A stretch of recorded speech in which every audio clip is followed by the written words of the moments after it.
I was the medical director of bariatric surgery in Asheville, North Carolina, when Hurricane Helene arrived in western North Carolina in the early morning hours of Friday, September 27th. None of us who lived there could have possibly known how much the storm was about to change our lives. In those earliest hours, it seemed like a typical storm, lots of wind and rain. However, this was anything but a typical storm. Some areas of our state got as much as 15 to 30 inches of rain in the hours of the storm.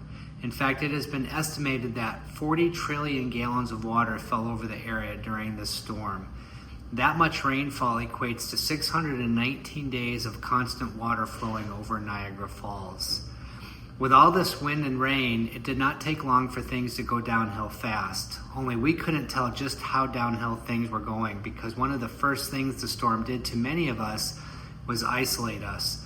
We were literally cut off from the outside world.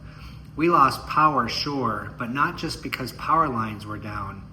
The earth into which the utility poles were mounted was literally washed away. And not only were the power lines gone, but so were the cable lines and the cell phone towers. There was no running water as the water lines from the distribution centers were all washed away, as were the roads repair crews would typically use to access these places to be able to perform repairs. Of course, we did not know all of this in those early hours and days. And not only were many of us cut off from the world technology-wise, we were also physically cut off from the rest of the world by the roads that were flooded, the bridges that were gone, and a seemingly endless number of trees that were fallen. That first day, the same massive tree that crushed both of our cars cut off access in or out of our driveway. Beyond that, our small mountain neighborhood was inaccessible for the same reasons. So we had no way to communicate with the outside world and no way to get to it either. All we could do was start to unbury ourselves and take stock of the resources we had available to us to survive. So that's what we did. It was about 4 days before anyone could get into or out of our neighborhood. There was a single route you could take where there was a one-lane bridge that remarkably remained intact after the water receded. By this point, I had been able to clear out our driveway enough to access our house by vehicle, and we were able to make it to a nearby grocery store, which was just a few miles away. This was the first time we had contact with anyone beyond our immediate neighbors. It was only at this time that we truly started to learn of the extent of the devastation around us. While the grocery store itself remained closed, a local church group had set up a supply distribution center that was offering hot meals a few times a day, as well as supplies as best they could. This was our first opportunity to get some bottled water and also an idea of the true extent of this disaster. In the weeks that followed, life became surreal. It was literally like living in one of those survival reality shows on TV where the day-to-day routine became taking stock of your supply of water, food, and fuel, and then figuring out where you might find what you needed.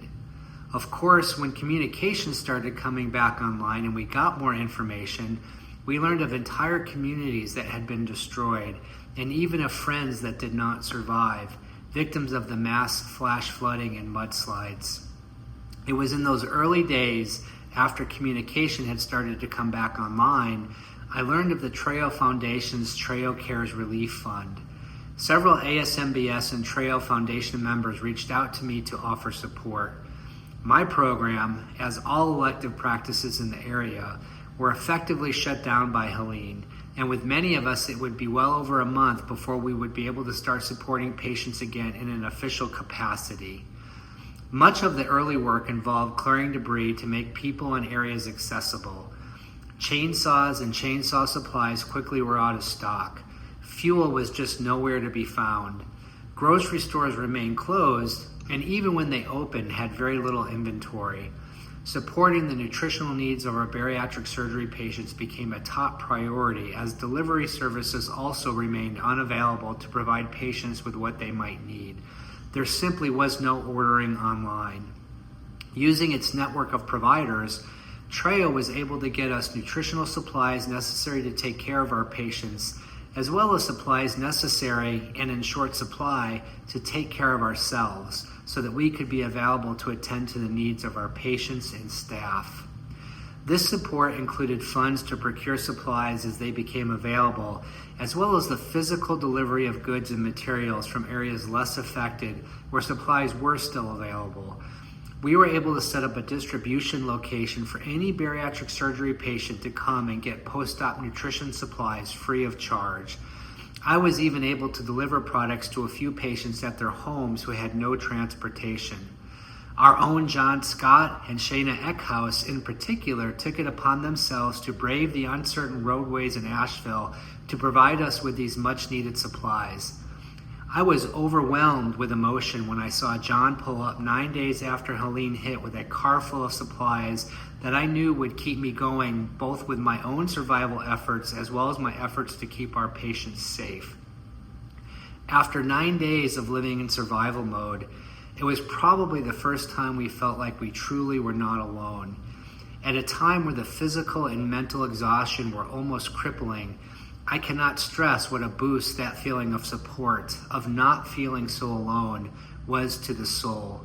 There is no doubt the support of the TREO Foundation provided not just the items needed to care for our patients and ourselves, but by being there was just the emotional recharge that helped me keep going for the hard weeks that were still ahead of us. So thank you, TREO and ASMBS, for being there for us when it mattered most.